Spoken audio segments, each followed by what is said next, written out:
You're watching News 24 Live. On Sunday, Manchester United beat their City rivals by 4 goals to 2 in a thrilling Manchester derby. One of our Sport24 members was there in person, none other than football journalist Wade Pretorius, who's here in studio to reflect on his experience. Wade, thanks very much for coming in and welcome back. Thank you very much. Yeah. For anybody that's never been to Old Trafford, just try and describe for us what that atmosphere is like. I'm actually getting goosebumps as you say that atmosphere because it's phenomenal.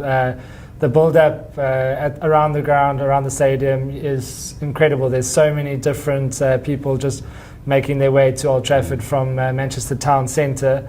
And yeah, it's buzzing 6 hours before the game, and there's just loads of people just streaming to the ground, you know, getting bites to eat, some into the pub before the game just to lift their spirits. And yeah, it's a phenomenal atmosphere. I think there were over 75,000 people at the ground on Sunday, which is just a phenomenal amount of bodies just all piling in to watch the game. Now, you've seen it in person. What is the rivalry like, that Manchester City, Manchester United rivalry like? Yeah, is it as hostile as we imagine it to be? You can feel it. It's palpable in the city. You don't walk around certain parts if you're wearing red, and most of the city that I saw anyway was red, the Manchester town. And, including you. Including me. I was proud to have my red United shirt on. And yeah, it's really intense. I actually, after the game, got a little bit lost walking back to the train station and met a few of the locals from the blue half, and it was an intimidating experience. Now, they talk about the Man City supporters being particularly loud and it's a little bit feral or hostile. Is that true? No, well, I mean, the City fans are nothing compared to the Man United fans. Those guys just go absolutely wild from start to finish. I was lucky enough to sit very close to the Stretford end, known for all their songs and all their banter, and they just go from about 10 minutes before kickoff, and they're just going wild. They're sort of giving a real Mancunian welcome to all the City players when they walk onto the pitch. Every time their names are mentioned, every time they sort of lose a tackle or whatever, it's those little things you don't see on the TV. Just the little boos and the little jeers that ring out every single moment of the game. It's something special to witness. And numbers-wise, who's the bigger of the two camps? Well, United's ground is far bigger, and they do. I mean, they've had the highest average attendances in the Premier League. I mean, in terms of fans. For fans, it's Manchester United. Manchester United is the biggest, one of the biggest clubs in the world. You know, they were always the biggest for many years, but now the likes of Barcelona and City have shot up. But United are definitely far bigger than Manchester City. And the game itself. I mean, what were some of the highlights for you?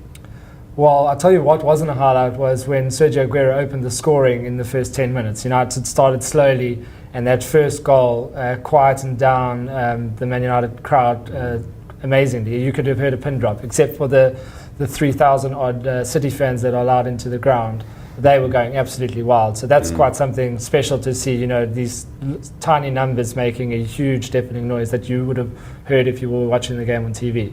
But the rest of the game, after that moment, United they just clicked into gear somehow. They haven't been playing great football this season, but have been on a bit of a run lately, and they were playing some great football. The sort of the lesser names, keeping Di Maria on the bench, keeping Falcao on the bench, and turning up the heat, and obviously celebrating each of those 4 goals. It was it was amazing. It was a once in a lifetime sort of memory that I'll always cherish. Now, Man United lying third in the league. Can they chase Chelsea now that we're in sort of home stretch of the Premier League? How do you see the rest of it shaping up? No, I mean, people are saying it's possible. It's definitely mathematically possible. But United actually go to Chelsea on Saturday. So if they beat Chelsea away from home, then maybe they've got a chance at actually winning the league. But I think Chelsea have got too much. Mourinho knows what he's doing. He'll set up his side probably quite defensively and get a point, because that's. They just need to eke out a win here and a point here, and then they're probably home and dry.